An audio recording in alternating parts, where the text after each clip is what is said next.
नमस्कार, ANB news देख रहे हैं आप। मैं हूं आपके साथ पल्लवी राजपूत और हमारे इस खास कार्यक्रम में आप सभी का स्वागत है। जिस राज्य में हर घर में फौजी की परंपरा हो, जहां के करीब 12% मतदाता सैन्य बाहुल्य परिवारों से ताल्लुक रखते हो, ऐसे राज्य में जब सैन्य को सम्मान नहीं मिलता तो बड़े सवाल खड़े हो जाते हैं। दरअसल मतदाता प्रदेश के राजनीतिक दलों के लिए चुनाव के समय सर्वोपरि हैं। हम बात उत्तराखंड राज्य की कर रहे हैं, लेकिन यहाँ ये दुखद बात है कि चुनाव में टिकट देने के मामले में तमाम राजनीतिक दल फिसड्डी ही नजर आते हैं। एक अनुमान के मुताबिक सेना का हर 5वां जवान उत्तराखंड से ताल्लुक रखता है। विधानसभा चुनाव से पूर्व बीजेपी कांग्रेस की ओर से सैन्य मतदाताओं को रिझाने के लिए कोई कोर कसर नहीं छोड़ी गई। बीजेपी सरकार की ओर से देहरादून में सैन्य धाम का निर्माण कराया जा रहा है। इससे पहले पार्टी शहीद सम्मान यात्रा भी निकाल चुकी है। कांग्रेस ने भी अपनी पहली चुनावी सभा विजय सैनिक सम्मान रैली के रूप में ही की थी। इसके अलावा दोनों पार्टियों के घोषणा पत्रों में हमेशा पूर्व सैनिकों की जो बात है वो बढ़ चढ़ कर होती है, लेकिन आखिर में सवाल वहीं आकर अटक जाता है कि जब सब कुछ ठीक है तो पार्टियां पूर्व सैनिकों को टिकट देकर प्रतिनिधित्व क्यों नहीं देती। सैन्य बाहुल्य उत्तराखंड में सैनिक और उनके परिवार राजनीतिक पार्टियों के लिए वोट बैंक बनकर ही रह गए हैं। जब उन्हें चुनाव में प्रतिनिधित्व देने की बारी आती है तो बीजेपी, कांग्रेस हो या फिर अन्य राजनीतिक दल, सभी कन्नी काट लेते हैं। वर्ष 2022 के इस विधानसभा चुनाव में दोनों ही दलों ने पूर्व सैनिक बिरादरी से किसी नए चेहरे को उम्मीदवार नहीं बनाया।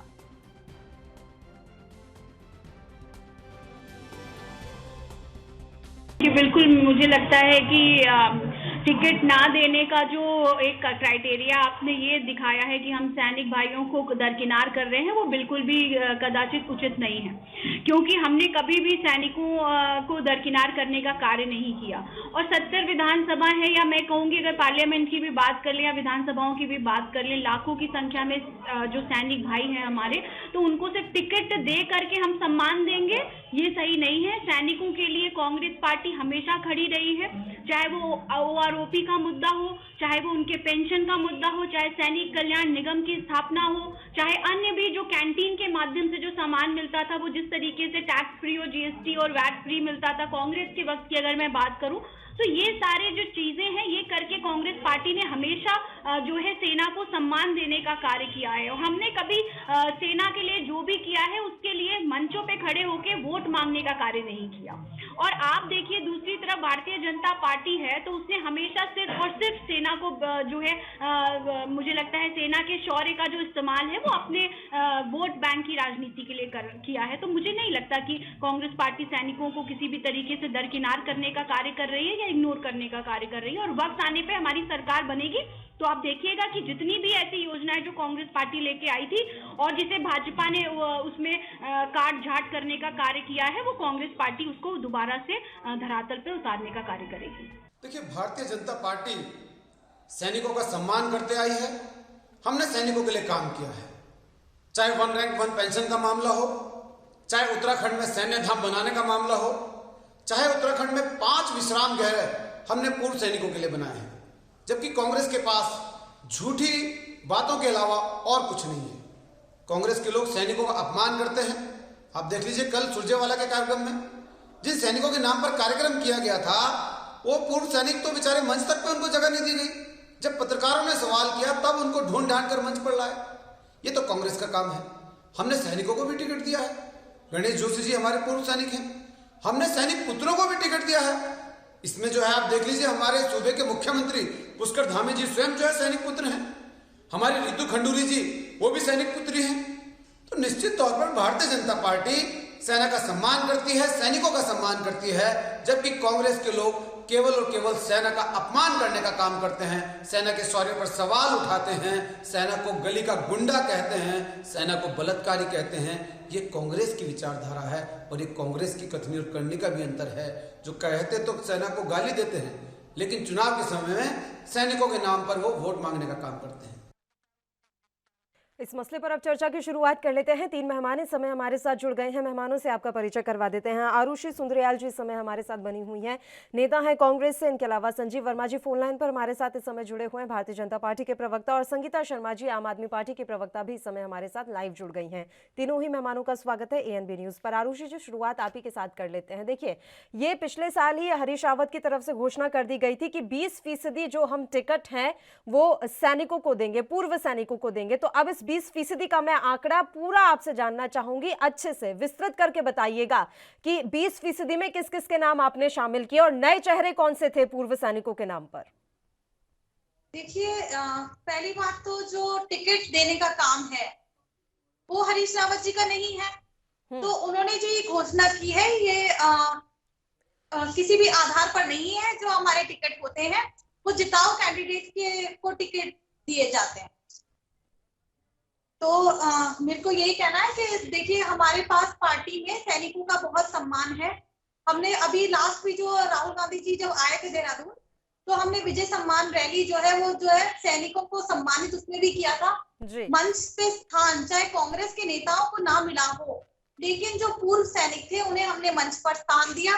फ्रंट सीट्स हमने उनके लिए रिजर्व रखी। लेकिन ऐसा जरूरी नहीं है कि जिनको टिकट देने से पार्टी का मतलब ये होता है कि जो कैंडिडेट जिस एरिया में जीतता हुआ नजर आ रहा हो वो जनता में लोकप्रिय हो। तो जैसे कहते हैं ना कि दुल्हन वही जो पिया मन भाई। तो जो हमने जो कैंडिडेट्स हैं वो सर्वे करा कर पूरी तरीके से, और जो ग्राउंड में रियलिटी में जो नाम सामने आए हैं उन्हें टिकट हमने दिए हैं। और किसी भी आधार पे ना जो आप वादे पूरे कर ही नहीं सकते उनकी घोषणाएं क्यों की जाती हैं। हरीश रावत कल तो आए नहीं है राजनीति में, इतने पुराने और वरिष्ठ नेता होकर पहले तो इस तरह के वादे कर देते हैं, उसके बाद जब पूरा नहीं होता तो कह देते हैं कि हम तो भाई दुल्हन वही जो पिया मन भाई, तब आप ये बोल देंगे आके। तो ऐसे वादे और दावे क्यों करने, सिर्फ लुभाने के लिए? देखिए अगर कोई, मैं ऐसा समझती हूँ कि ऐसा नहीं है कि हमने जो है उत्तराखंड के अंदर हमने ये नहीं किया कि महिलाएं हैं तो इन्हें टिकट दे दो, युवा है तो उन्हें टिकट दे दो। हमने पूरी तरीके से, जब हम उत्तराखंड में जहां हम चुनाव जीत रहे हैं, जहां हमारे जीतने की पूरी संभावनाएं हैं, तो हम किसी कमजोर कैंडिडेट को टिकट दे दें और वो आने वाले समय में सत्ता में ही ना आए तो वो तो टिकट देना ही व्यर्थ हो जाएगा। तो मेन बात यह है कि टिकट देने का ऑब्जेक्टिव भी सॉल्व होना चाहिए। सैनिकों के लिए हम काम तब कर पाएंगे जब हम सत्ता में आएंगे, और सत्ता में तब आएंगे जब अच्छे लोगों को, जो हमारे पास जो ग्राउंड में काम करने वाले एक्टिव लोग हैं, जो लोकप्रिय चेहरे हैं, जो लोग पसंद कर रहे हैं, हम उन्हें टिकट नहीं देंगे तो हम सत्ता में कैसे आएंगे, और सत्ता में नहीं आएंगे तो सैनिकों के लिए काम कैसे कर पाएंगे। तो मुझे ऐसा लगता है कि जब टिकट दिए गए तो उस टाइम पर हमारी मेंटालिटी ये रही है कि हमने सरकार बनानी है। जब हम सरकार बनाएंगे तो हम महिलाओं के लिए भी काम कर पाएंगे, हम युवाओं के लिए भी काम कर पाएंगे, और हम पूर्व सैनिकों के लिए भी तभी काम कर पाएंगे जब हम सत्ता में आएंगे। तो तब तक हम अपना सियासी रोटियां सेक लेते हैं, तब तक हम सियासी रोटियां सेक लेते हैं, ये ठीक है। संगीता शर्मा जी, आपके हाथ कौन से भरे हुए हैं? आपने कर्नल अजय कोठियाल को मुख्यमंत्री का चेहरा जरूर घोषित कर दिया है, इसके अलावा आपके और ऐसे कितने प्रत्याशी हैं जो पूर्व सैनिक हैं या सैन्य परिवार से ताल्लुक रखते हैं? जरा डिटेल दीजिएगा।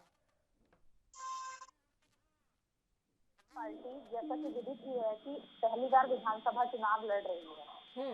कर्नल कोठियाल जी को सबसे पहले, क्योंकि ये सैन्य बाहुल हमारा राज्य है, यहाँ हर परिवार से व्यक्ति सैनिक है, तो इसीलिए एक ऐसे चेहरे को मुख्यमंत्री घोषित किया आम आदमी पार्टी ने जो सैनिक पृष्ठभूमि से है, खुद एक सैनिक रहा है। तो कर्नल अजय कोठियाल जी सैनिक हैं और इसीलिए मुख्यमंत्री चेहरा उन्हें बनाया गया। सारी बागडोर आम आदमी पार्टी ने इसीलिए उन्हें दी कि वो यहाँ के सैनिकों का दर्द भी समझते हैं, खुद एक सैनिक हैं, तो वो सारी चीजों को महसूस करते हैं। और वो जैसे उन्होंने यूथ फाउंडेशन में रह करके 10,000 बच्चों को आर्मी में भर्ती कराया, उनको ट्रेनिंग दे करके, तो वो आगे भी सैनिकों के लिए काम करेंगे। और आम आदमी पार्टी ने जो भी घोषणाएं की हैं कि जैसे शहीद परिवारों को, ये दोनों ही पार्टियां रही हैं, जैसे अभी हमारी कांग्रेस की बहन कह रही थी कि सिर्फ सत्ता पाना इनका मकसद है, बाकी इनका कोई मकसद नहीं है। जो जिताऊ कैंडिडेट है ये बस उसी को टिकट देंगे, बाकी चाहे ये बात करें कि हम लड़की हूँ, लड़ सकती हूँ नारे को गलत साबित कर दें और महिलाओं को टिकट ना दें, चाहे ये सैनिक परिवारों की जो बात करें उनके साथ न्याय ना कर पाए, लेकिन ये सिर्फ सत्ता पाना इनका उत्तराखंड में मकसद है और कोई मकसद नहीं है। तो तो आपके जी बिल्कुल, तो यूपी में भी 40% टिकट नहीं दिए और उसी की जरा लिस्ट उठा करके यूपी की देखिएगा। अभी फिलहाल हम जिस मुद्दे पर बहस कर रहे हैं, तो ये जो हमने सैनिकों के लिए कहा कि सैनिक जब रिटायर होकर के घर आते हैं हम उन्हें सरकारी नौकरियां देंगे, शहीद परिवार को 1 करोड़ रुपए की धनराशि दी जाएगी और सैनिकों के लिए हम एक अलग से विभाग बनाएंगे जहां उनकी समस्याओं को सुना जा सके। ये उनकी जो सारे परेशानियां हैं, वादे उनको आप लोग करते किया जा हैं। सके। मैं अभी थोड़ी देर पहले यही कह रही थी संगीता जी, देखिए मुझे बीच में बोलने के लिए मजबूर होना पड़ा। बोल के तो हरीश रावत भी गए थे ना। आप लोग तो अभी सत्ता में नहीं आए हैं, वो तो फिर भी सत्ता में रह चुके हैं। उन्होंने तो इतना बड़ा वादा कर दिया था कि हम 20% टिकट जो है सैन्य या सैनिक के परिवार से जुड़े लोगों को देंगे। कहां पूरा कर पाए ये वादे और दावे? सवाल तो यही रह जाता है कि क्या आपने इस कम्युनिटी को सिर्फ अपने वोट बैंक साधने का एक जरिया बना रखा है कि इस तरह के लोक लुभावने वादे करके बस हमें इनका वोट हासिल करना है, इससे ज्यादा कुछ नहीं? पल्लवी जी, आप बिल्कुल सही कह रहे हैं। जो उत्तराखंड में 21 वर्षों से होता हुआ आ रहा है वो झूठे झूठे वादे ही किए जा रहे हैं। इस बात से बिल्कुल नकारा नहीं जा सकता। हरीश रावत जी ने अगर 20% की बात की तो इन्होंने यहाँ पर ये काम क्यों नहीं किया? तो आम आदमी पार्टी ऐसा कोई वादा नहीं कर रही है जिसको निभा ना पाए। आम आदमी पार्टी वही वादे कर रही है जिसको धरातल पर सरकार आने के बाद कर सकती है, और अगर वो नहीं करेगी तो 5 साल बाद जनता ही सर्वोपरि है, उसके हाथ में होता है। वो किसी को भी नकार सकती है और किसी को भी सत्ता में बिठा सकती है। तो आम आदमी पार्टी ने जितने वादे किए हैं वो एक गारंटी के तौर पर किए हैं कि उनको पूरा किया जाएगा जब वो आम आदमी पार्टी सत्ता में आएगी। ये लोग 21 वर्षों से यहाँ है। इन्होंने तो सैनिक परिवार के जो हमारे शहीद हैं, कई परिवार ऐसे हैं जिनके गांव तक सड़क पहुंचाने का काम अभी तक नहीं किया है।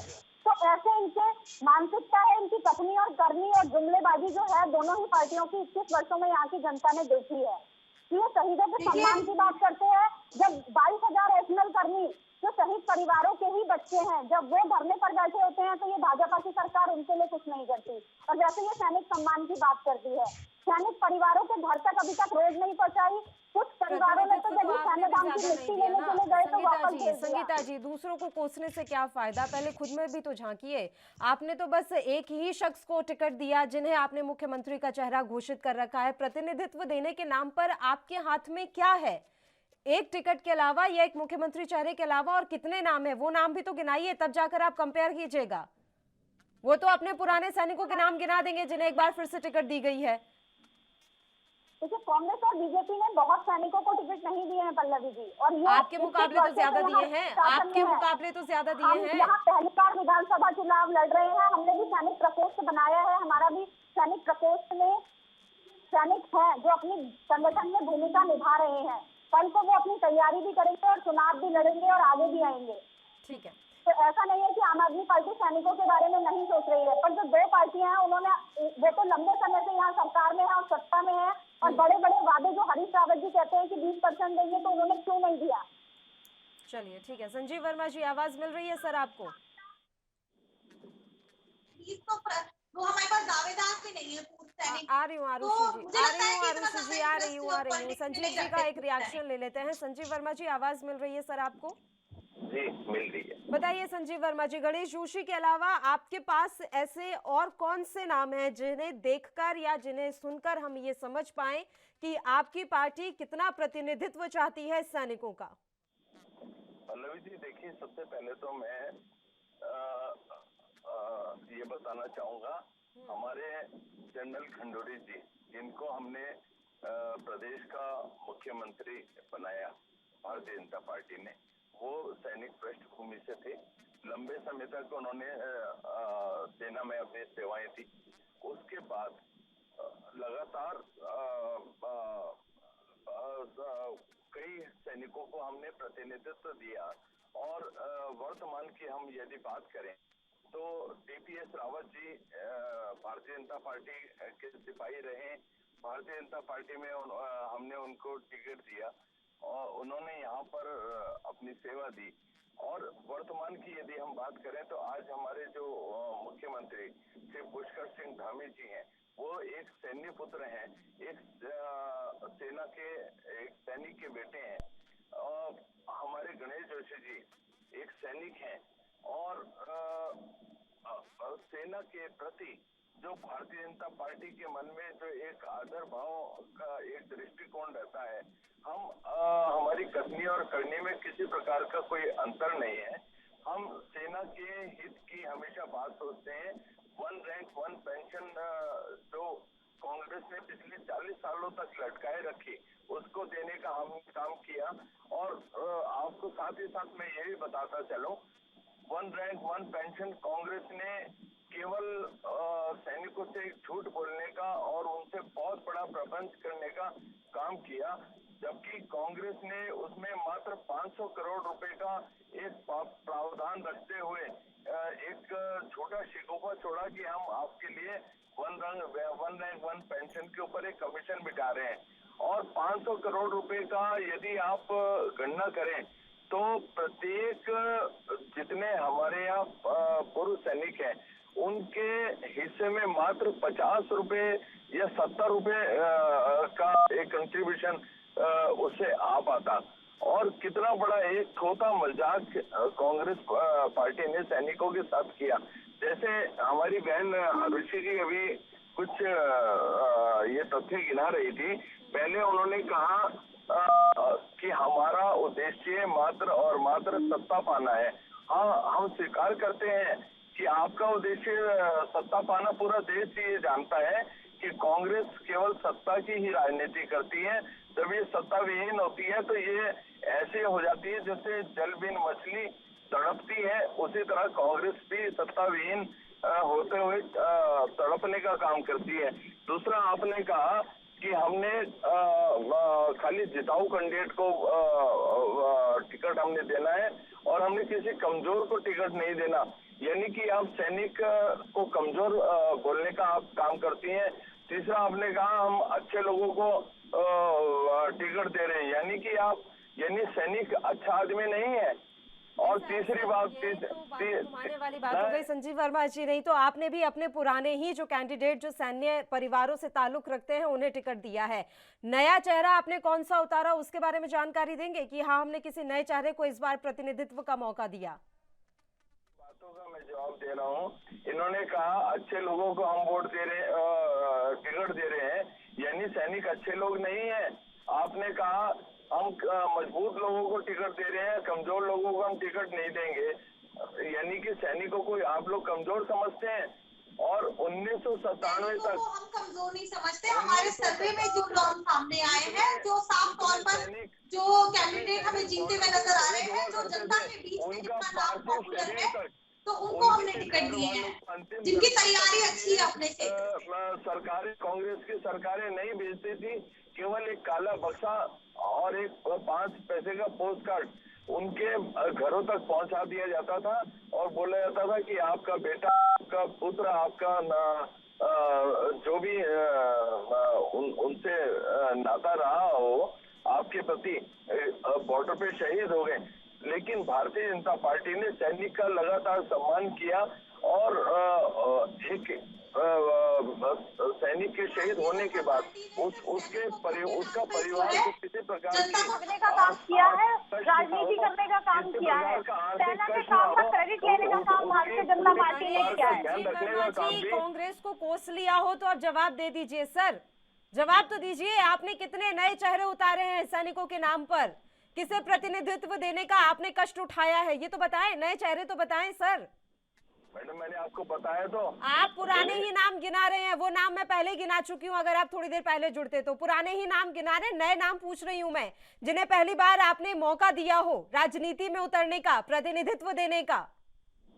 मैडम, मैंने आपसे बताया, गणेश जोशी जी हमारे सैनिक पृष्ठभूमि से आते हैं। हमारे पुष्कर सिंह धामी जी जो हमारे माननीय मुख्यमंत्री जी पहली बार दे रहे हैं क्या धामी साहब को टिकट? पहली बार दिया है धामी साहब को टिकट या गणेश जोशी को पहली बार टिकट मिला है? मैं पूछ रही हूँ, नए नाम बताइए। आप घूम फिर कर वहीं आ रहे हैं, वही तो मैं कह रही हूँ कि सबके हाथ खाली हैं इस मसले पर। हमें बस ये एक जरिया चाहिए सत्ता पाने का, कि किस तरीके से एक समुदाय को हम लुभाएं और उसके बाद हम सत्ता पर बैठे। मैडम, हमारी पल्लवी जी देखिए, भारतीय जनता पार्टी की ऐसी कोई मंशा नहीं है। हमारा ध्येय केवल सत्ता प्राप्ति नहीं है। हम राजनीति करते हैं तो समाज के प्रत्येक वर्ग की सेवा के लिए, सेवा भाव की दृष्टि से हम लोग राजनीति करते हैं। कांग्रेस की तरह केवल सत्ता पाना हमारा राजनीति का एक उद्देश्य नहीं है। और जिस तरह से कांग्रेस सर्जिकल स्ट्राइक पे सवाल उठाती है, सेना के शौर्य पर सवाल उठाती है। मैं इंतजार ही कर रही थी कि ये सवाल और ये बातें कब निकल कर आएंगी। ये तो मैं इंतजार ही कर रही थी कि आप बोलेंगे जरूर कि सर्जिकल स्ट्राइक पर कांग्रेस ने सवाल उठाए।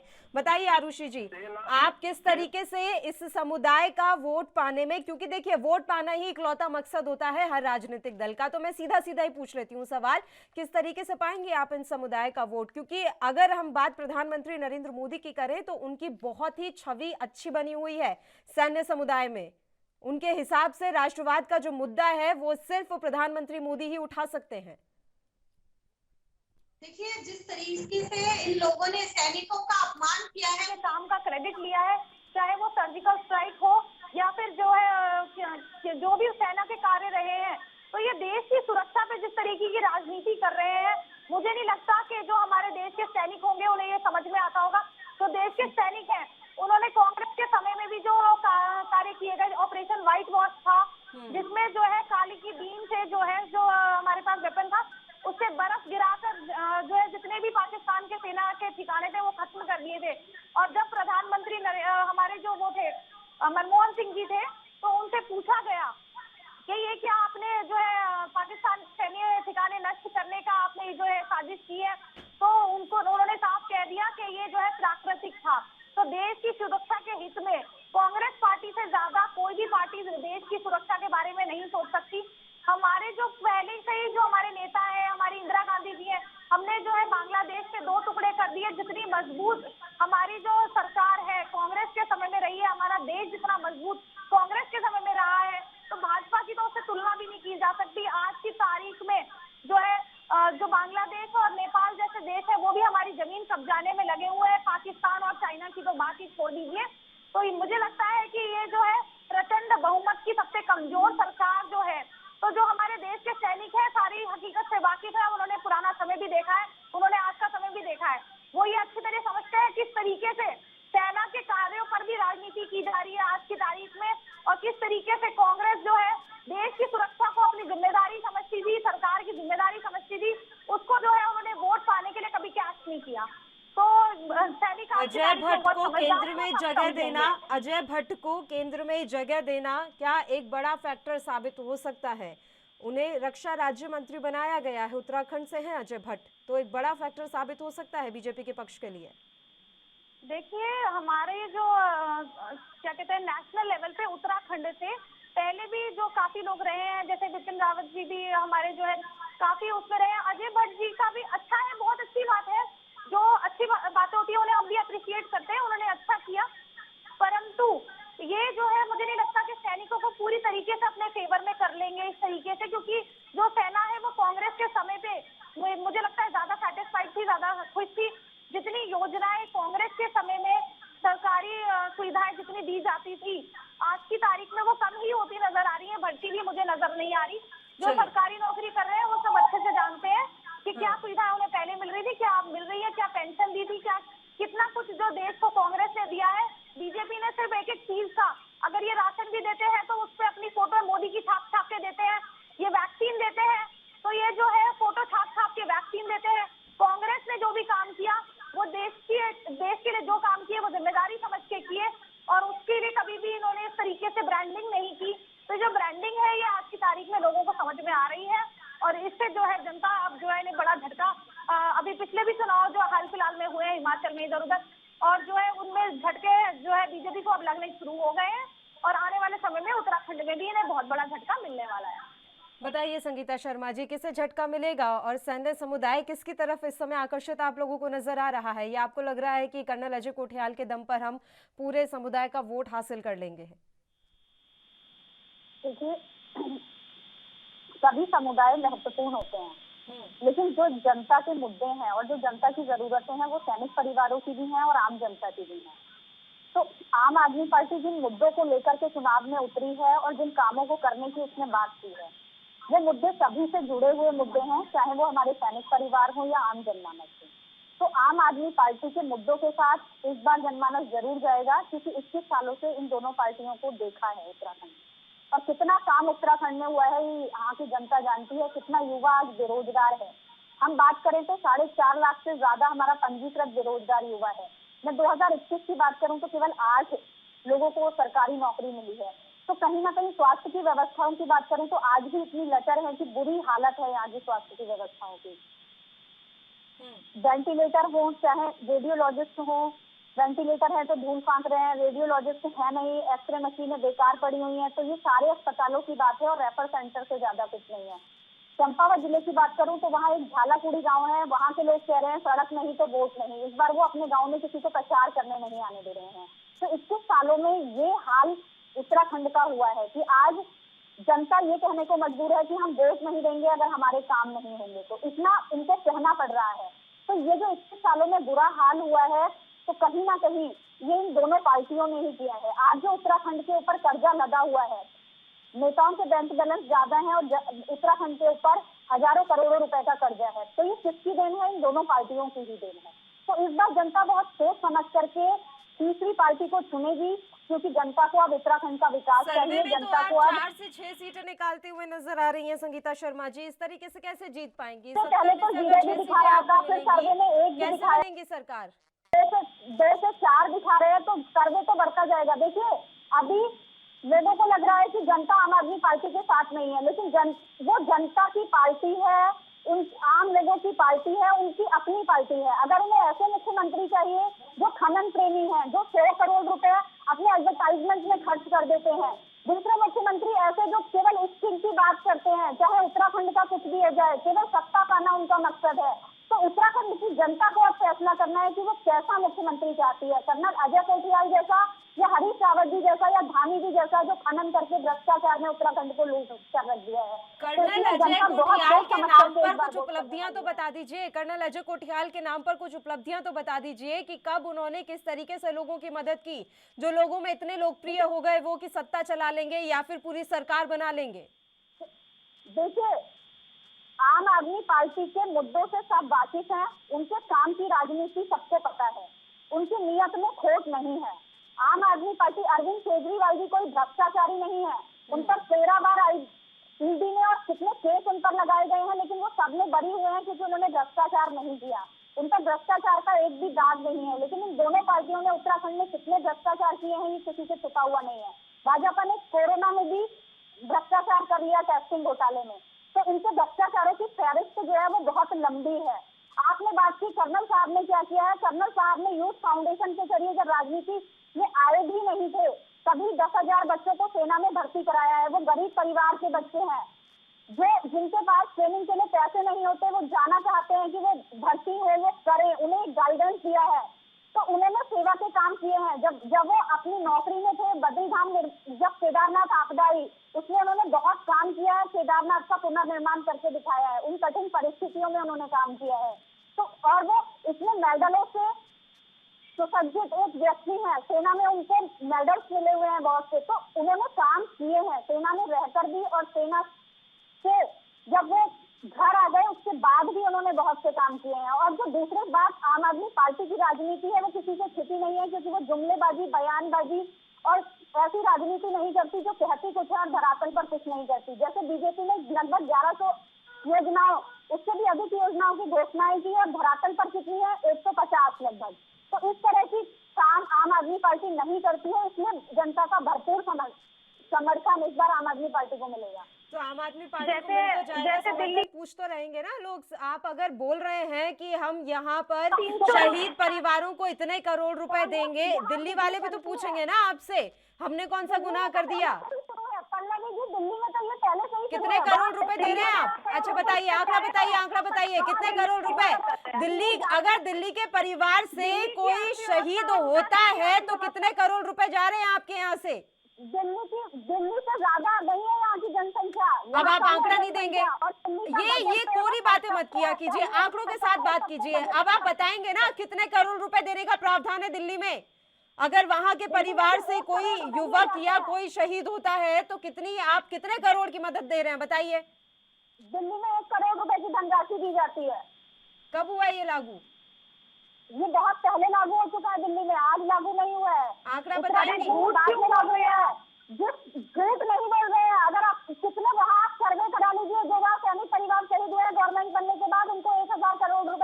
राशि दी गई है। 1000 करोड़, आपको मालूम भी है क्या कह रही हैं आप? 1000 करोड़, 1 करोड़ रुपए, सॉरी 1 करोड़ रुपए की राशि उनको दी जाती है। ये योजना उत्तराखंड में बाद में आई है। जब हमने यहाँ उत्तराखंड में, उससे पहले से ही दिल्ली में ये योजना लागू है, ये झूठ नहीं बोला जा रहा है। तो आई नहीं है, कहाँ से आ गई? आप क्या बोल रही हैं? उत्तराखंड में हम ये लेकर के आए हैं कि हमारी सरकार आएगी तो हम ये काम करेंगे।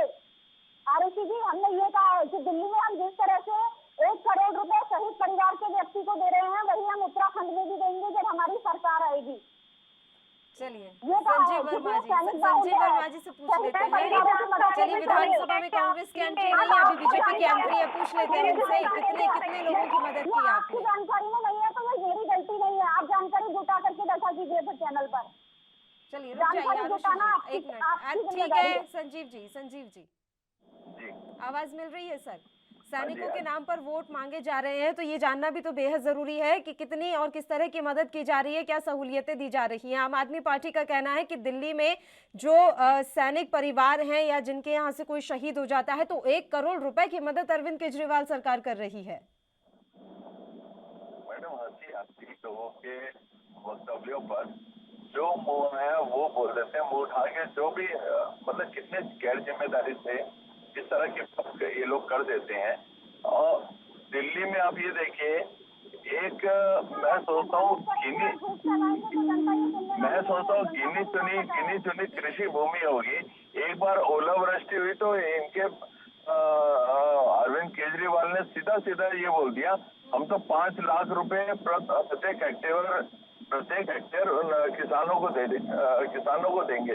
यदि आप उनसे आंकड़ा पूछे कि आपने 1 हेक्टेयर की भी आज तक किसी किसान की मदद करी, तो जवाब होगा 0, नहीं। और इसी तरह से जैसे ये 1 करोड़ की बात कर रहे हैं, 1 करोड़ पूछा जाए कि आपने कितने लोगों को दी, 1 को दी, 2 को दी, 3 को दी, कम से कम कुछ तो आंकड़ा होगा, तो जवाब होगा 1 भी नहीं। आप आज में तो कोई भी आरटीआई डाल के देख लीजिएगा, हर आरटीआई का सवाल और जो ये लोग बोलते हैं उसमें जमीन आसमान का अंतर होता है। पूरे नकारात्मक उत्तर हर जगह से मिलते हैं। अभी तक ये लोग बोल रहे थे यहाँ पे 1 लाख नौकरियों की बात कर रहे थे। उत्तराखंड में हर साल 1 लाख नौकरी देंगे। इनके जो आरटीआई डाली गई तो आरटीआई में जानकारी मिली है 7 साल में मात्र 414 नौकरियां इन लोगों ने दिल्ली में दी। आप बताइए कितना कथनी और करनी में कितना जबरदस्त अंतर। और बात रही उत्तराखंड के सैनिकों की बात रही, माननीय मोदी जी का क्लियर स्टैंड है, जो व्यक्ति देश की सेवा कर रहा है, देश के लिए अपना परिवार छोड़ के और अपना सर्वस्व का त्याग करते हुए, अपने सुख का त्याग करते हुए सेना पर हमारी रक्षा कर रहा है, जिनकी वजह से जब वो जागते हैं तो हम चैन की नींद सोते हैं। और उस व्यक्ति के लिए भारतीय जनता पार्टी हर समय उसकी सुख सुविधाओं का पूरा ध्यान रख रही है। और हमारी सरकार ने जितने भी उत्तराखंड से लोग शहीद हुए हैं, सेना के चाहे जवान हो, चाहे अधिकारी हो, चाहे किसी भी उसमें आ रहे हो, जितने भी लोग शहीद हुए उनके परिवारों को 15 लाख रुपए तक की इंस्टेंट धनराशि दी जाती है।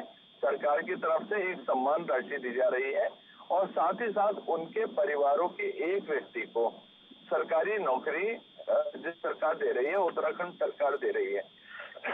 साथ ही जितने लोग सेना में शहीद हुए उनके परिवारों को गैस एजेंसी देने का काम भारतीय जनता पार्टी ने किया। उनको परिवार को पेट्रोल पंप देने का काम भारतीय जनता पार्टी ने किया, ताकि उनका परिवार किसी भी सूरत में आर्थिक तंगी का बोझ ना उठा पाए, आर्थिक तंगी में ना आए और वो लोग संपन्न रहे। एक तरह पूरा हित का ध्यान रख रही है। और ये लोग तो सर्जिकल स्ट्राइक पे सवाल उठा देते हैं, सेना के शौर्य पे सवाल उठाते हैं। जब आतंकवादी हमला करते हैं सेना के ऊपर पे आतंकवादियों की ढाल बन के लोग खड़े हो जाते हैं। सेना के हाथ बांधने का तक इन लोगों ने काम किया। भारतीय जनता पार्टी की सरकारें जब से आई है, हमने सेना को फ्री हैंड दिया। उधर से एक गोली आती है तो आपको किससे पूछने की आवश्यकता नहीं। आप बिल्कुल पूरी तरह से जो आपके हाथ बांधे गए थे, आप पूरी तरह आजाद हैं। आपको जैसा भी एक सूटेबल जो भी उत्तर देना है आप उत्तर दीजिए। एक गोली का जवाब आप मुंह तोड़ जवाब दीजिए। उसका एक सुपरिणाम ये हुआ है, आज जो कश्मीर पे और जितने हमारे बॉर्डर एरिया है वहां से जितने आतंकवादी हमले हुआ करते थे और उनमें आप ये देखिएगा एक बहुत बड़ी गिरावट आई है। और सेना को ये लगने लगा है कि आज जो खुल के हमको काम करने का मौका मिलना चाहिए था वो भारतीय जनता पार्टी की सरकार ने हम लोगों को दिया है। उसका एक दूसरा परिणाम क्या है, पहले उधर से गोलियां चलती रहती थी और इधर से हमारा सैनिक इंतजार करता था कि दिल्ली से हमको इजाजत मिलेगी तब हमने इसका जवाब देना है, जब हम गोली चला पाएंगे पाकिस्तान पे। और उसका दुष्परिणाम ये होता था, हमारे कई सारे सैनिक शहीद हो जाया करते थे। आज सेना के हाथ बंधे नहीं हैं। अगर आप बैठेंगे तो बहुत टाइम यहाँ पर चला जाएगा, इसी कंपैरिजन में निकल जाएगा कि कहाँ क्या कुछ बदलाव देखने को मिला है।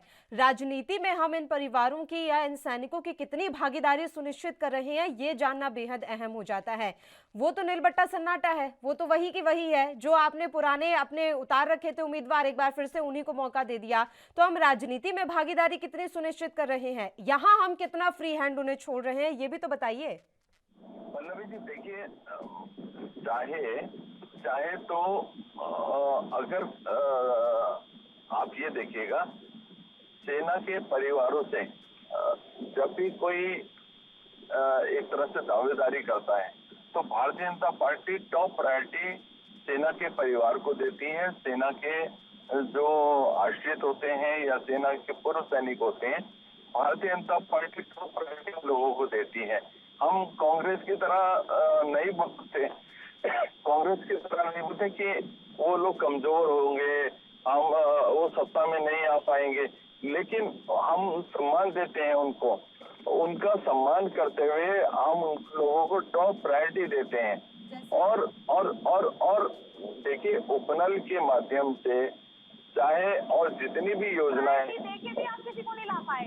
जब आप कह रहे हैं प्रायोरिटी देते हैं उसके बाद भी आप किसी को नहीं ला पाए, बात तो ये है।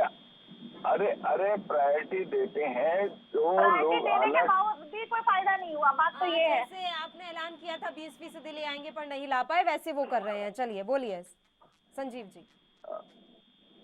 आरुषि जी, आपको तो बोलने का दूर तक कोई अधिकार नहीं है। आप लोग तो सेना का जो शौर्य है उसके ऊपर आप लोग सवाल उठाते हैं।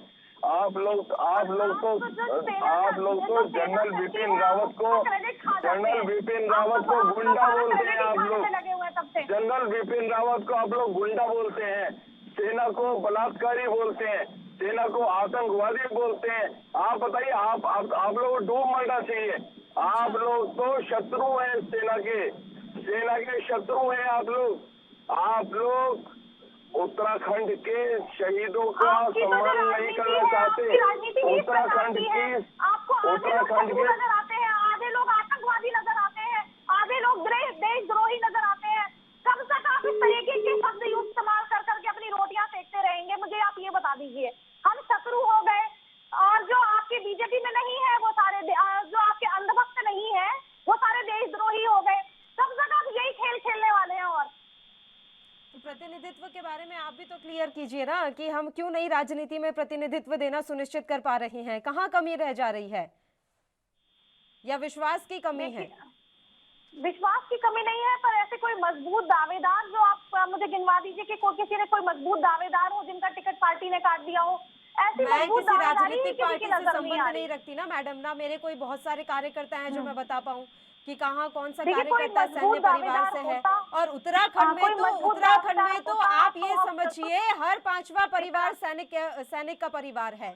उत्तराखंड में तो ये स्थिति है। हमारे देश की सेना कोई देख लीजिए, हर 5वां सैनिक उत्तराखंड से ताल्लुक रखता है। तो ऐसा तो नहीं हो सकता कि वहां पर इस तरह के कार्यकर्ताओं की कमी होगी या आपके नजर में कोई नहीं होगा। बात यही है ना कि हम विश्वास का माहौल उनको भी नहीं दे पा रहे हैं। राजनीति में नहीं है, आपने कहा ना, आपका अगर आपका फील्ड, आप मास कम्युनिकेशन का फील्ड आपका है, तो आप राजनीति में इतना एक्टिव नहीं है। तो उसी तरीके से मुझे लगता है कि हो सकता है कि जो सेना के परिवार से लोग हो वो राजनीति में है, लेकिन वो इतने भी ज्यादा एक्टिव नहीं है कि जो है वो अपने चुनाव लड़ने के लिए सामने आए। आप अपने इन बयान वीरों को थोड़ा संभाल कर रखिए। इन बयान वीरों को कहिए कि इस तरह की बयानबाजी ना दें, ये लुभाने की कोशिश ना करें कि 20% टिकट दे देंगे, 20% उम्मीदवार बना देंगे। इतने बड़े नेता होके इस तरह की बयानबाजी कर जाते हैं और उसके बाद उसका रिजल्ट क्या? जीरो।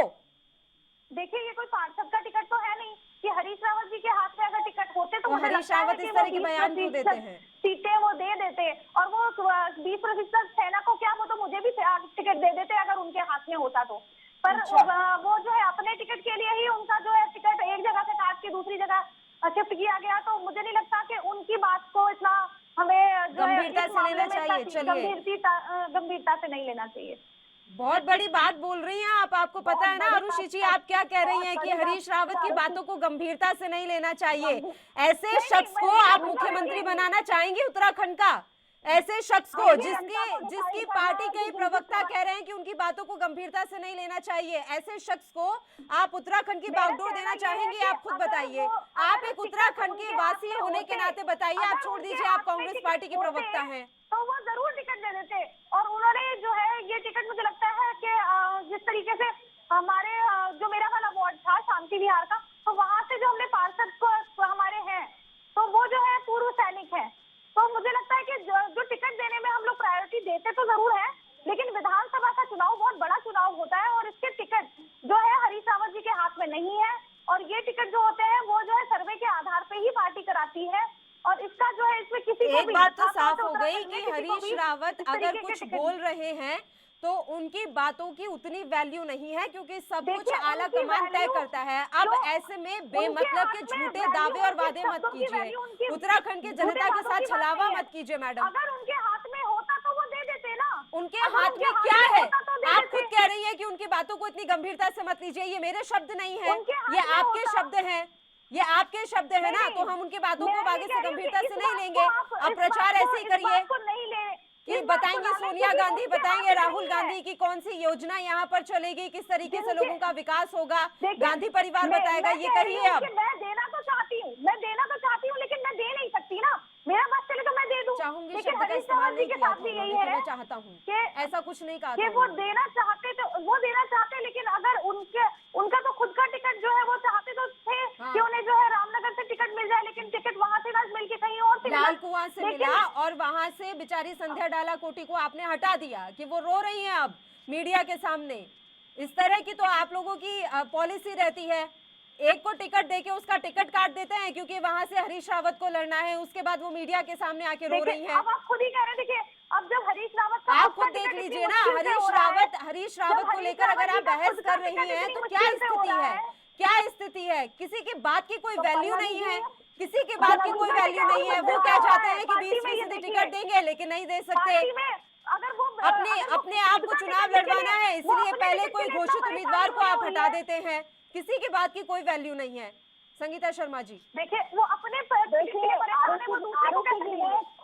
खुद ही तय कर दिया कि हरीश रावत जी के शब्दों की वैल्यू है या नहीं। ये ना मैं कह रही हूँ ना कोई दूसरा कह रहा है, इनके खुद के प्रवक्ता बैठ, देखिए हरीश रावत बता रहे हैं कि हरीश रावत जी की पार्टी में क्या रहना है, वो पूरी बात करते हैं ना लिया जाए।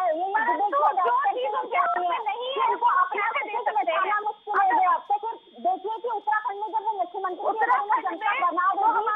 हमारी पार्टी टिकट ऐसे नहीं बांट देती, हमारी पार्टी टिकट ऐसे नहीं बांट देती, हमारी पार्टी में टिकट देने का कोई तरीका है। हमारी पार्टी टिकट देती है, सुन रहे हैं तो, क्योंकि जिनके खुद के प्रवक्ता उनकी हालत बता रहे हैं, क्या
बात जो मैंने कहा उस चीज के लिए, पहली बात जो मैंने कही वो ये थी कि जो उनके हाथ में होता तो वो टिकट नहीं लेना है, अगर उनके हाथ में होता तो वो जरूर देते। मुख्यमंत्री बनाना बेकार है उनको, अगर जनता को कांग्रेस को डूबता हुआ जहाज ही समझना चाहिए। उनके हाथ में बेकार है, उनके हाथ में अगर सत्ता देना चाहती है या जनता वो बिल्कुल बेकार है, इसलिए अगर जनता फैसला करेगी उसे किसको चुनना है।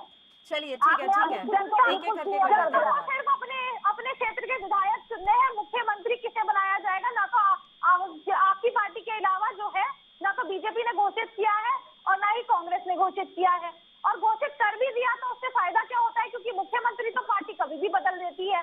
जैसे बीजेपी ने 3 मुख्यमंत्री बदल दिए, तो ये कोई जनता की मर्जी से तो बदले नहीं ना, तो धामी जी जो बने हैं वो जनता की मर्जी से बने हैं, फैसला करना है, इसीलिए जनता को फैसला लेना है। कल को आप भी मुख्यमंत्री चेहरा लेकर आ जाएंगी, 4 दिन बाद बदल देंगी, बदल देंगी, ये बदलने का ठीक है अब एक एक करके बात कर लेते हैं। ठीक है संगीता जी, आरुषि जी, ठीक है संगीता शर्मा जी एक एक करके बात करते हैं, हम दोनों एक साथ मत चिल्लाइए प्लीज। अब ऐसा है संगीता जी, आपके साथ जहां मेरा कॉन्वर्सेशन 1 सेकेंड,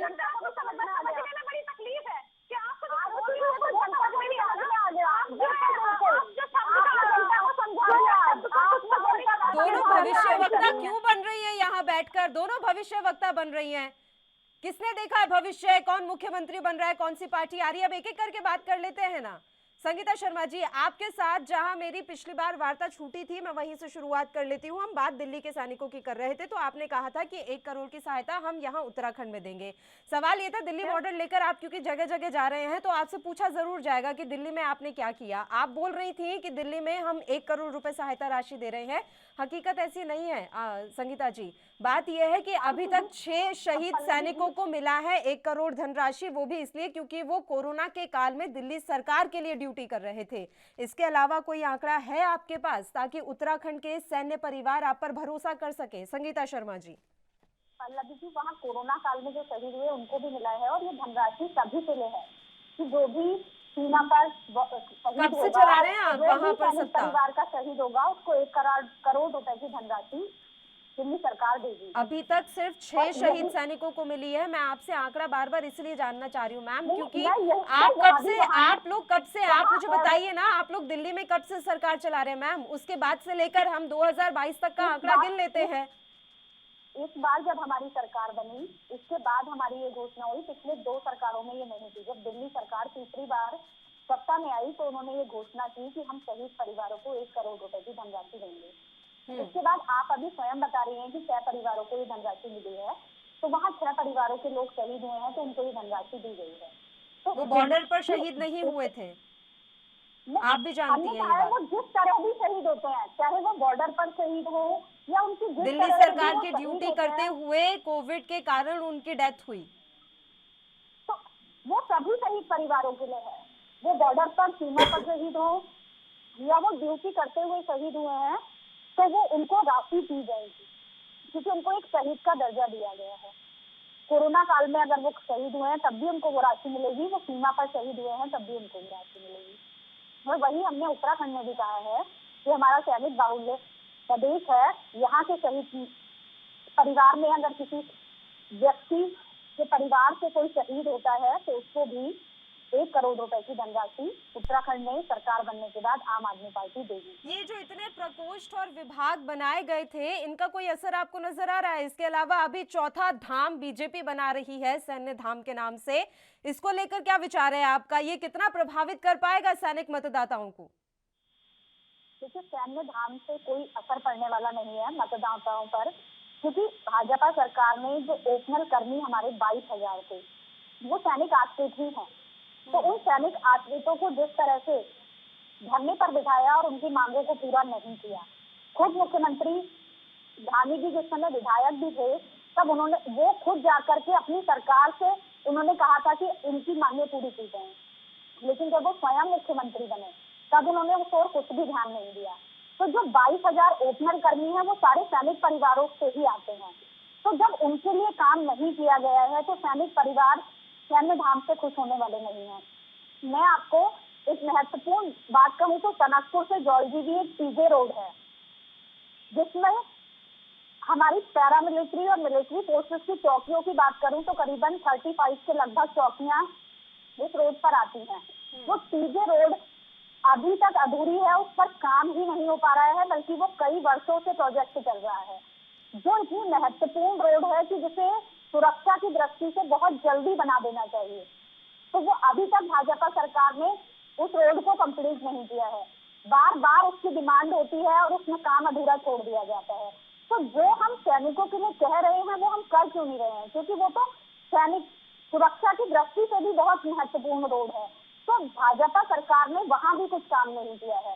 तो कथनी और करनी का फर्क साफ नजर आ रहा है। तो सैन्य धाम के लिए भी जब भाजपा के लोग गए तो पिथौरागढ़ जिले के एक गांव में जब ये पहुंचे तो वहां के आंगन से इन्हें मिट्टी नहीं उठाने दी गई, क्योंकि उन्होंने कहा अब तक आपने यहाँ रोड नहीं पहुंचाई। जब मेरा बेटा शहीद हुआ था तो ये कहा गया था आकर के कि आपके गांव में रोड पहुंचा दी जाएगी, लेकिन आज तक वहाँ रोड नहीं बनी है। तो ये इनकी कथनी करनी का फर्क है कि अब जनता इन पर भरोसा करने वाली नहीं है। ठीक है, संजीव वर्मा जी।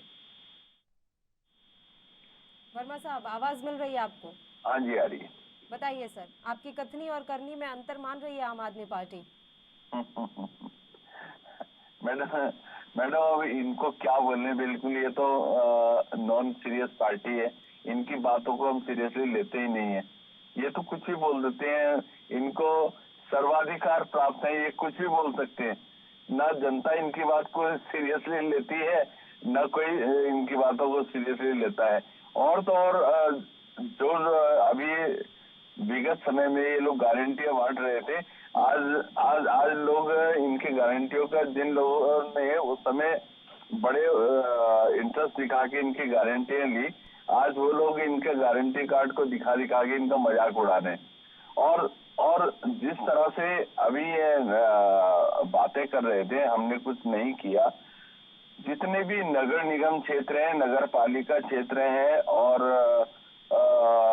ग्राम पंचायतों के क्षेत्र हैं, जहां जहां भी हाउस टैक्सेस लगते हैं,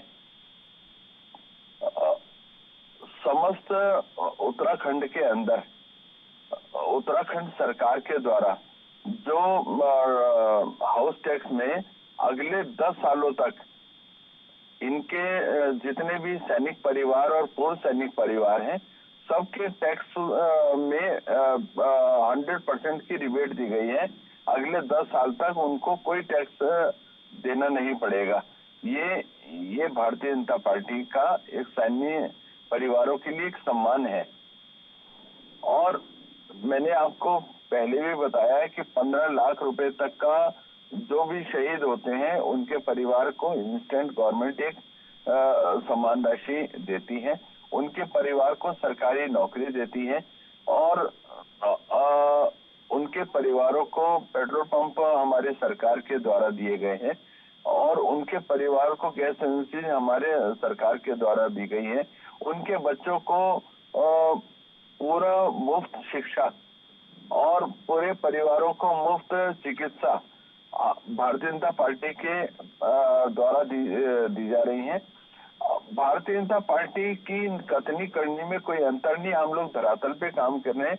सभी वर्गों को, समाज के सभी वर्गों को, पूरे लगभग 32 लाख परिवारों को अटल आयुष्मान योजना का लाभ देते हुए 5 लाख रुपए तक का स्वास्थ्य में का जो इलाज हमारी सरकार ने एक तरह से पूरी तरह से मुफ्त देने के टाइम पर आपकी ये योजना धाराशायी हो गई थी, शायद आपको जानकारी होगी संजीव वर्मा जी। आपका ये अटल आयुष्मान योजना के बारे में जो आप कह रहे हैं, लोगों को बहुत दिक्कत आई थी। मैडम देखिए, आप जिसकी बात कर रहे हैं वो कुछ लोगों को जो निजी अस्पतालों में गए होंगे, जो हॉस्पिटल्स इसमें इम्पैनल्ड नहीं रहे होंगे, तो उन जगहों में मैं सोचता हूँ कई जगह दिक्कत आई होगी और इस करके ताकि उन लोगों ने सोचा होगा कि पता नहीं सरकार से हमको पैसा मिल पाएगा नहीं मिल पाएगा, लेकिन सरकार ने बाद में उस चीजों का उसका समाधान करते हुए सभी लोगों को, जो लोग इम्पैनल्ड नहीं थे उन लोगों को भी इम्पैनल्ड किया इसमें, ताकि समाज के किसी भी वर्ग को चिकित्सा का स्वास्थ्य लाभ मिल सके और किसी भी व्यक्ति को दिक्कत न आने पाए, क्योंकि सरकार सभी वर्गों का स्वास्थ्य का जो 5 लाख रुपए का अटल आयुष्मान है उसमें हर वर्ग का ध्यान रख रही है। उसमें चाहे निर्धन वर्ग है, मिडिल क्लास है, चाहे अपर क्लास है, उसमें कोई डिस्क्रिमिनेशन सरकार के द्वारा नहीं किया गया है। साथ ही साथ जब भारतीय जनता पार्टी की सरकार आई 2017 में, उस समय आप देखिएगा 1061 डॉक्टर्स हमारे बेड़े में थे। आज 2260 डॉक्टर्स हैं। आज हमारे जो नर्सिंग स्टाफ है उसमें 1.5 गुने की वृद्धि की गई है। आज 87 ऑक्सीजन प्लांट्स विभिन्न अस्पतालों में हर जिले में लगाए गए हैं, ताकि तीसरी वेव को हम उसका मुकाबला किसी भी विषम से विषम परिस्थिति में कर पाए और अपने जो उत्तराखंड की जनता है उनके जान माल की हम रक्षा कर पाए। और देखिएगा जितने भी अस्पताल हैं आज उनके अंदर X ray machine, CT scan machine, MRI हर अस्पतालों के अंदर है। दवाइयां मुफ्त दी जा रही हैं। 217 किस्म के जो पैथोलॉजी के टेस्ट हैं वो फ्री दिए जा रहे हैं। 6 साल से रेडियोलॉजिस्ट नहीं है वहाँ, तो आपके ऐसे मशीनें लगाने का कोई फायदा नहीं है। अरे मैडम, आपके बोलने से क्या होता है? मैडम, आप तो विकास विरोधी है। आप तो थोड़ी देर में ये भी बोल सकती हैं कि जीने का कोई फायदा नहीं है, आत्महत्या कर लो, है ना? आपका झूठ भी सुन रही है, मेरा सच भी सुन रही है। मैडम जानकारी लीजिएगा पिथौरागढ़ और चंपावत जिला अस्पताल की, आपको जानकारी नहीं है। मैडम यहाँ से रेडियोलॉजिस्ट नहीं है। अरे मैडम सवाल वही आकर अटक जाता है कि जब सब कुछ इतना अच्छा है तो फिर हम पूर्व सैनिकों को प्रतिनिधित्व क्यों नहीं देते हैं? सब कुछ बहुत अच्छा चल रहा है, सारी चीजें बहुत अच्छी हैं, लेकिन कतराती हर राजनीतिक पार्टी है कि किस तरीके से पूर्व सैनिकों पर भरोसा जताया जाए। समय की कमी है इसलिए मैं आपको बीच में रोक रही हूँ। संजीव जी, शुक्रिया तमाम मेहमानों का चर्चा करने के लिए आप हमारे साथ जुड़े। तो आपको बता दें कि उत्तराखंड में तमाम राजनीतिक दल इस समय पूर्व सैनिकों के जो परिवार हैं उन्हें लुभाने की कोशिश कर रहे हैं, क्योंकि यहाँ पर बहुत बड़ा सैन्य समुदाय ऐसा है जिसका एक बड़ा वोट बैंक है और ये वोट बैंक किसी की भी सरकार बना सकता है तो किसी की भी सरकार गिरा सकता है। ऐसे में तमाम राजनीतिक दल लोक लुभावने वादे जरूर कर रहे हैं, लेकिन जब बात प्रतिनिधित्व देने की आती है तो ये राजनीतिक दल कहीं ना कहीं अपने पैर पीछे खींच लेते हैं और सवाल फिर वहीं अटक जाता है कि क्या ये समुदाय, ये जो सैनिक परिवार है वो सिर्फ वोट बैंक का ही एक जरिया है, इससे ज्यादा कुछ नहीं। इसी के साथ इस बुलेटिन में इतना ही। मुझे दीजिए इजाजत। देश और प्रदेश के तमाम ताजा खबरों के लिए आप बने रहिए ANB न्यूज के साथ। नमस्कार।